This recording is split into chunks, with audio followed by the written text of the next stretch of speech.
2 মাসের ফজিলত। এই রজব আর শাবান মাসের মধ্যে যদি আমরা এই মেহনত আর মুজাহাদা করি, আল্লাহ রাব্বুল আলামিন তার বদৌলতে আমাদের কি দান করেন? রমজানুল মুবারক মাস দান করেন। কোন মাস? রমজানুল মুবারক মাস দান করেন। এরপর আমাদের কষ্ট মুজাহাদাটা কি? তারপরের মুজাহাদা আমরা একটা বিশাল জমিনটাকে আমরা কি করে ফেলি? হাল চাষ করি, এরকম ভাবে চাষ করে এটাকে পাকাপোক্ত করে ফেলি, যাতে করে এই জমিনটার মধ্যে হালিগুলা বপন করতে পারি, বীজগুলাকে রোপণ করতে পারি। এরপরে এটার মধ্যে পানি দেই, মাটিগুলাকে নরম করে ফেলি, যাতে করে এই মাটির মধ্যে এই বীজ, এই গাছগুলা পাকাপোক্ত হয়ে যায়, যাতে করে ফসল বেশি ধরে। এই চিন্তা ধারণা নেই। তারপরে আমরা এই ফসলের মধ্যে পুষ্প মুজাহাদা কইরা এক পর্যায়ে এই হালিগুলা, এই গাছের অঙ্কুরের বীজ, ছোট ছোট গাছগুলা, ধানের ছোট ছোট গাছগুলা আমরা কি করি? এটাকে জমিনের মধ্যে বপন করি।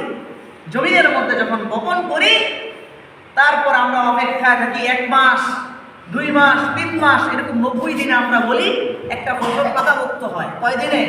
90 দিনে পাকাপোক্ত হয়। এরকম ভাবে যখন আমরা এই গাছগুলার মধ্যে আমরা সার দিলাম, সব কিছু দিলাম, দেওয়ার পরে আবার গাছের একটা চাহিদা আছে। কি আছে? এটা কে বুঝতে পারে? কৃষক ভাই বুঝতে পারে, মুমিন বুঝতে পারে তার অন্তরের মধ্যে কি চাহিদা, আল্লাহ রাব্বুল আলামিন কি চায়, আল্লাহ রাব্বুল আলামিন ইবাদতটা কিভাবে চায়। মুমিন বুঝতে পারে আল্লাহ রাব্বুল আলামিন তার কিভাবে ইবাদত চায়। কৃষি ভাই বুঝতে পারে তার গাছ কি চায়। কথা বলা ঠিক না ভাই? কৃষি ভাই বুঝতে পারে তার গাছ কি চায়। এবার কি সার চায়? এই গাছ কি এখন পানি চায় না সার চায়?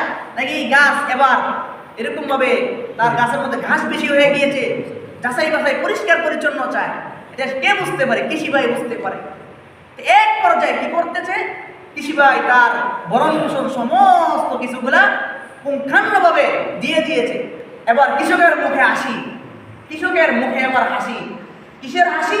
কৃষক এবার ধান কাটবে, ধানগুলা পাকাপোক্ত হয়ে গিয়েছে, তার জন্য কিছুদিন অপেক্ষা করে। এখন তো পাকাপোক্ত হয়ে গিয়েছে, আর কিছুদিন অপেক্ষা করি, পরিপূর্ণভাবে কাটার সময় চলে আসবে। এই অপেক্ষায় থাকি।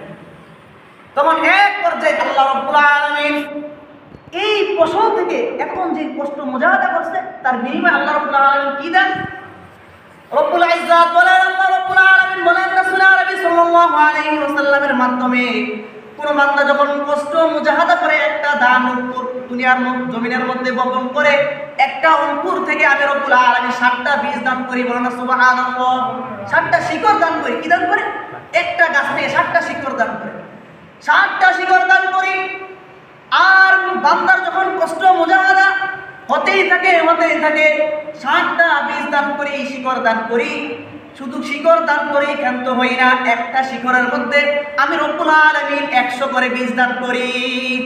সুবহানাল্লাহ। একটা শিকড়ের মধ্যে কয়টা? একটা গাছ দেখবেন, একটা ধান গাছ, এটা ছোট, যখন সে জমিনের মধ্যে বপন করে এটা থেকে শিকড় ছাড়ে না, এখান থেকে একটা, এখান থেকে একটা। মানুষ কৃষিকাজের মধ্যে 4টা থেকে 5টা ধান কি করে বপন করে, কিন্তু এই ধানটা 3 মাস হওয়ার পরে আমরা যখন কাটতে যাই 1 বোঝা হয়ে যায়, ঠিক না? এরকম আল্লাহ রাব্বুল আলামিন বলেন রাসূল আরবি সাল্লাল্লাহু আলাইহি ওয়াসাল্লামের মাধ্যমে বান্দা যখন কি করে এই কৃষি কাজের মধ্যে মনোনিবেশন হয়, সম্পূর্ণভাবে গাছের খোরাক পরিপূর্ণভাবে দেয়, কষ্ট মুজাহাদা করে, একটা গাছ থেকে আমি 7টা শিকড় গজায় দেই। আর 7টা শিকড় গজায় দিয়া আমি রব্বুল আলামিন এক একটা শিকড়ের মধ্যে, এক একটা এরকম ডগার মধ্যে 100 করে দান দেই। 7টা শিকড়ের মধ্যে 700 দান করি। কয়টা দান? 700 দান করি। তখন কৃষি ভাই একটা বীজ বপন করলো দুনিয়ার জমিনের মধ্যে, কিন্তু মেহনত কষ্ট মুজাহাদা করার পরে 90 দিন পরে তার কষ্ট মুজাহাদা যখন সফল হয়, তখন আল্লাহ রাব্বুল আলামিন তাকে এক দানের বিনিময়ে 700টা দান দেয়। কয়টা দান? 700 দান করে। এবার যদি ওভারটাইম করে, কিছু বাড়তি কিছু কষ্ট করে, সার এরকম ভাবে বেশি মেহনত বাড়তি করে, তাহলে তার দানও আরো বেশি বেড়ে যায়, ধানের যদি মাত্রাটা ভালো হয়, হাইব্রিড হয়, এরকম হয়, তাহলে তার দানের মাত্রা আরো বেড়ে যায়। তদ্রুপভাবে আল্লাহ রাব্বুল আলামিন বলেন, রজব মাস, শাবান মাস, এই 2 মাস আমি রব্বুল আলামিন বান্দার জন্য বীজ বপন করার মাস হিসাবে প্রেরণ করেছি। রজব মাসে কোন বান্দা যদি বীজ বপন করে, কিসের বীজ? দানের বীজ, ইবাদতের বীজ। কিসের বীজ ভাই? ইবাদতের বীজ বপন করে শাবান মাসের মধ্যে যদি এই বীজকে কষ্ট মুজাহাদা করে, এই বীজকে তারা লালিত পালিত করতে থাকে, এই ইবাদতকে তারা পাকাপোক্ত করতে থাকে, তারপরে আমি রব্বুল আলামিন থেকে রমজান মাসে 170 দান করি। বলেন সুবহানাল্লাহ। 170 দান করি রমজান মাসে। এবার কাটার পালা, কিসের পালা? কাটার পালা। যখন কাটবে তখন রাসূল আরবি সাল্লাল্লাহু আলাইহি ওয়াসাল্লাম বলেন, এই বীজ, এই ইবাদতের বীজ কাটার পালা হচ্ছে শবে কদরের রাত। শবে কদরের রাত একে কত 700। এক রাকাত নামাজ পড়লে, একটা কোরআনুল কারীম তেলাওয়াত করলে 700 সওয়াবের নেকি। কয়শো? 700 রাকাত নফল নামাজের সওয়াব পাওয়া যাবে শবে কদরের রাত্রিতে। তো মুমিন বীজ বপন করে কোন মাসে? রজব মাসে। আর এই বীজটাকে লালিত পালিত করে, মেহনত কষ্ট মুজাহাদা করে কোন মাসে? শাবান মাসে। আজকে শাবান মাসের শেষ জুমার আগের জুমা, আর একটা জুমা হয়তোবা আমরা পাবো। এখনো আমাদের সময় আছে।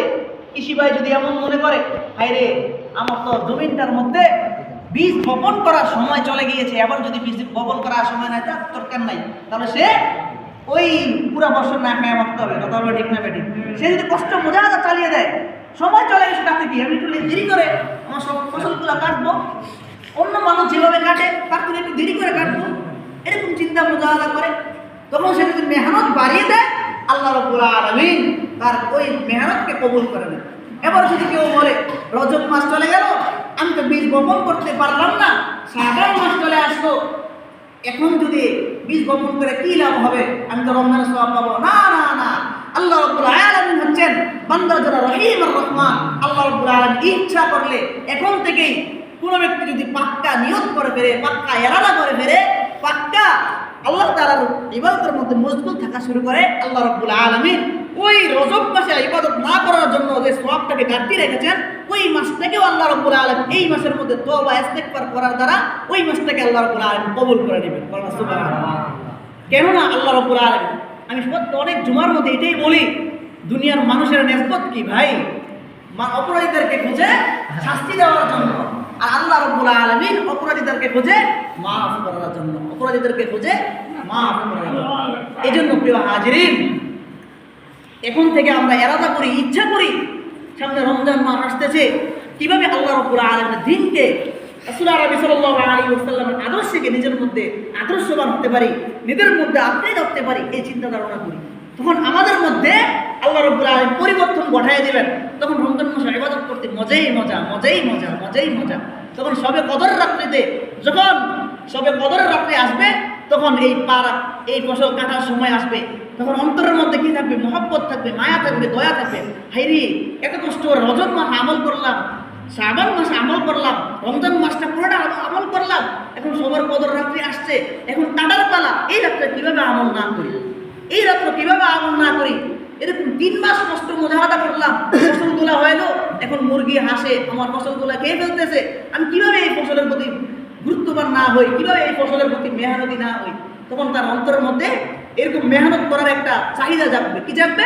চাহিদা জাগবে। এই জন্য প্রিয় হাজিরিন, এখন থেকে পাক্কা ইরাদা করে ফেলি, পাক্কা ইচ্ছে করে ফেলি যে ওই মাসগুলো যা গেছে, 11টা মাস যেরকম ভাবে গেছে, আল্লাহ রাব্বুল আলামিন যেরকম ভাবে গেছে, এইগুলা পিছনের কথা সব বাদ, এখন থেকে নতুন করে আমরা নতুন করে এই ইচ্ছা করি, আজকের পর থেকে ইনশাআল্লাহ কেউ একটা ওয়াক্ত নামাজও ছাড়বো না। ইচ্ছা নিয়ত আছে না? ইনশাআল্লাহ আল্লাহকে হাত দেয় ইনশাআল্লাহ। যে জায়গার মধ্যে থাকি না কেন, আমি মনে করেন দোকানের মধ্যে আছি, আজান হয়ে গিয়েছে, দোকানের মধ্যেই নামাজ পড়ে ফেলি, মসজিদ সামনে আছে, মসজিদের মধ্যে নামাজ পড়ে ফেলি, কিন্তু আল্লাহ তার ইবাদতগুলো ওই জায়গার মধ্যে আদায় করে ফেলি। আল্লাহ রাব্বুল আলামিন আমাদের সকলকে বুঝার তৌফিক দান করে দেন। আরেকটা বিষয় হচ্ছে ভাই, এটা না বললে নয়, নামাজের নিয়ম কানুন এগুলো আমাদের সকলে জানা দরকার না? সমস্ত আখলাক, সমস্ত কিছু জানা দরকার। যে অনেক সময় আমরা অনেক আমল করি জানি না, ঠিক না? এরকমভাবে অনেক ইবাদত করি, কিন্তু আমরা বুঝতে পারি না কোন ইবাদত দ্বারা কীভাবে করতে হয়, ঠিক না? আমরা বুঝি না, করতে হয়। অনেকে আছে মনে করেন মানুষ করতে লজ্জা লাগে, ঠিক না?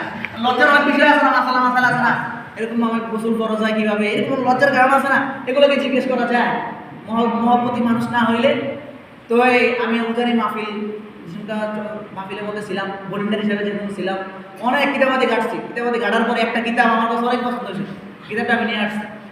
এই যদি কোনো ব্যক্তির মানে কোনো একটা প্রয়োজন হয়েছে, হুজুর কাছে কীভাবে জিজ্ঞাসা করবো, এই মাসলাটা কীভাবে, এই মাসলাটা কিভাবে, এরকমভাবে আমাদের 4টা কিতাবের সমন্বয় একটা কিতাব লিখছে, 4টা কিতাবের সমন্বয়, এরকমভাবে কুদুরি, মুখতাসারুল মাআনি, এরকমভাবে 4টা কিতাবের সমন্বয়ে নুরুল ইসা, এরকমভাবে মালাকুদ্দা মিনহু, এরকম 4টা কিতাবের উর্দুতে বাংলা লেখছে, মানুষের প্রয়োজনীয়, ঠিক আছে। এটা হাদিয়া মনে গত বছর দেখছিলাম 250 টাকার মতো, আবার একটু বেশি হবে। যাদের প্রয়োজন হয় যে মাসালা মাসাইল আমি হুজুর কাছে যাইতে আমার শরম করে, লজ্জা লাগে, কীভাবে জানে, কিন্তু ইবাদতটা তো সহি হতে হবে, ঠিক না? যেমনি ইবাদত করি না কেন, ইবাদত তো সহি হতে হবে। ইবাদত সহি না আমার ইবাদত করে কি লাভ? নামাজ পড়ছি, নামাজের মধ্যে সহি হয় না, রোজা রাখছি, রোজার মধ্যে সহি নিয়ত হয় না, রোজা রাখছি, রোজার মধ্যে নিয়ম কারণ জানি না, তাহলে তো আমার ইবাদত আল্লাহ তাআলার নিকট কবুল হইল না। এই জন্য প্রিয় হাজিরিন, যাদের মানে প্রয়োজন মনে হয় তাহলে কিতাব দেখতেও পারেন, নিতেও পারেন, আর না হইলে রমজান আসতেছে, ইবাদতটা সহি করতে হবে, যে কোনো মূল্যে হোক, কিতাবের দ্বারা পড়া হোক অথবা হুজুর কাছে জিজ্ঞাসা করে হোক, যে কোনো মূল্য হোক আমাদের ইবাদত কি করতে হবে? সহি করতে হবে। সহি ইবাদত ছাড়া, ওই যে বললাম রমজান মাসের মধ্যে একই সত্তর আল্লাহ রাব্বুল আলামিন কেন দান করবে? যারা ইবাদতটা সহি হবে। আর সহিভাবে যদি ইবাদত না করতে পারি তাহলে এই ইবাদত কবুল হওয়ার কোনো সম্ভাবনা নাই। এই জন্য প্রিয় হাজির, যে কোনো ভাবেই হোক, একটা মাসালা জানি না হুজুরকে জিজ্ঞাসা করবো, একটা হাদিস জানি না হুজুরকে জিজ্ঞাসা করবো, একটা দোয়া জানি না হুজুরকে জিজ্ঞাসা করবো। ইনশাআল্লাহ আমি আপনাদের খেদমতে আসি, ইনশাআল্লাহ যতটুকু জানি, ইনশাআল্লাহ আমি না জানলে আমার বড় ওলামা একরাম আছে না, আমার মুফতি সাহেব বোন আছে না, তাদেরকে জিজ্ঞাসা করে ইনশাআল্লাহ আপনাদের প্রশ্ন কি করে দেবো, কলকা দেবো, ইনশাআল্লাহ সবাই জিজ্ঞাসা করবো। যাদের প্রয়োজন মনে হয় যে এত জিজ্ঞাসা করবো, বারবার গেলে যদি বিরক্ত মনে করে, ওদের ঘুমাইতেও পারে, বিরক্ত বোধ করতে পারে, তাহলে এই একটা কিতাব আছে, এটা আপনি কিনে নেবেন ইনশাআল্লাহ। যদি কেউ আপনি বলেন তাহলে আমি অনলাইনে অর্ডার দেবো ইনশাআল্লাহ, এক সপ্তাহের মধ্যে যাদের